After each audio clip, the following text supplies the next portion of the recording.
ಈ ಕ್ವಶನ್ ನೋಡಿ, x minus 5 divided by 2 minus x minus 3 divided by 5 equals to 1/2.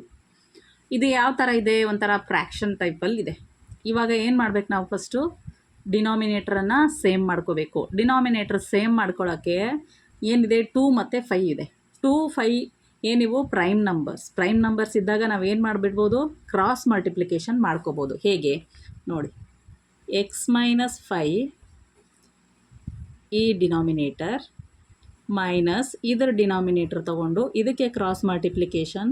Denominator ಏನಾಗುತ್ತೆ? 5 2s 10 ಆಗುತ್ತೆ. L C M ಅದು 1/2 ಹಾಗೆ ಇರಲಿ. ಇಲ್ಲಿ ನಾನು ಇನ್ನೂ ಯಾವುದು ಟ್ರಾನ್ಸ್ಪೋಸಿಂಗ್ ಮೆಥಡ್ ಆಗಲಿ ಬ್ಯಾಲೆನ್ಸಿಂಗ್ ಮೆಥಡ್ ಆಗಲಿ ಮಾಡ್ತಾ ಇಲ್ಲ. ಜಸ್ಟ್ ಫ್ರ್ಯಾಕ್ಷನನ್ನು ಹೇಗೆ ಬಿಡಿಸ್ತಾ ಇದ್ದೀವೋ ಫಸ್ಟ್ ಹಾಗೆ ಬಿಡಿಸ್ಕೊಂಡು ಆದಮೇಲೆ ಏನು ಮಾಡೋಕ್ಕೆ ಬರುತ್ತೆ? ಇದು ಸೊಲ್ಯೂಷನ್ ಕಂಡುಹಿಡಿಯೋಕ್ಕೆ ಬರುತ್ತೆ. ಇವಾಗ ನೋಡಿ, 5x minus 25 minus plus minus 2x minus into minus plus 2 3s 6 ಈ 10 ಹಾಗೆ ಉಳಿತು. 1/2 ಬರ್ಕೊಂಡ್ವಿ. ಈಗ ಲೈಕ್ ಟರ್ಮ್ಸನ್ನು ಒಂದು ಕಡೆಗೆ ಮಾಡ್ಕೊಳ್ಳಿ, ಅಥವಾ ಡೈರೆಕ್ಟಾಗಿ ನಮಗೆ ಗೊತ್ತಾಗುತ್ತೆ ಏನಂಗಿದ್ರೆ ಹಾಗೆ ಕಳೀರಿ.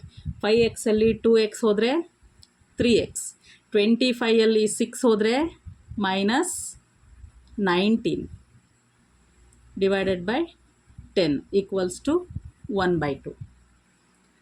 ಇವಾಗ ಏನು ಟ್ರಾನ್ಸ್ಪೋಸಿಂಗ್ ಮೆಥಡ್ ಸ್ಟಾರ್ಟ್ ಮಾಡ್ಕೊಳ್ಳೋಣ. ಈ ಡಿವೈಡೆಡ್ ಬೈ 10 ನಮಗೆ ಬೇಡ, ಅದನ್ನು ಟ್ರಾನ್ಸ್ಪೋಸ್ ಮಾಡೋಣ. 3x minus 19 equals to 1/2 divided by 10 R H ಎಸ್ಸಿಗೆ ಹೋಗಿ ಏನಾಗುತ್ತೆ? ಮಲ್ಟಿಪ್ಲೈ ಬೈ 10 ಆಗುತ್ತೆ.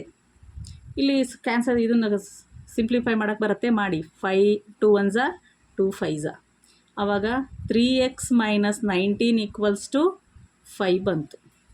ಈಗ ಮೈನಸ್ 19 ಬೇಡ ನಮಗೆ, ಮೈನಸ್ 19ಅನ್ನು ಆರ್ ಎಚ್ ಎಸ್ಸಿಗೆ ಟ್ರಾನ್ಸ್ಪೋಸ್ ಮಾಡಿ. 3x equals to 5 minus 19 R H ಎಸ್ಸಿಗೆ ಹೋಗಿ ಪ್ಲಸ್ 19 ಆಯಿತು.